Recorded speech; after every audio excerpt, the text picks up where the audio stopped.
আসসালামু আলাইকুম বন্ধুরা, কেমন আছেন? আশা করি ভালো আছেন। আমিও ভালো আছি। শালিক পাখির বয়স কত মাস হলে পালক পরিবর্তন করে? 2.5 থেকে 3 মাসের ভিতরে শালিক পাখির পালক পরিবর্তন হবে। কি করলে দ্রুত পালক পরিবর্তন হবে? শালিক পাখিকে দিনে 2 বার গোসল করাতে হবে।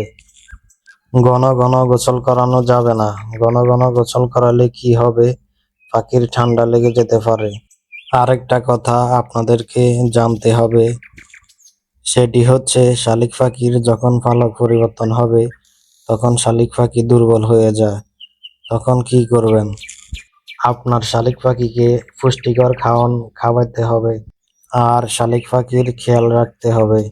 যদি আপনি শালিক পাখির যত্ন না নেন তাহলে শালিক পাখি মরে যাওয়ার সম্ভাবনা বেশি থাকবে।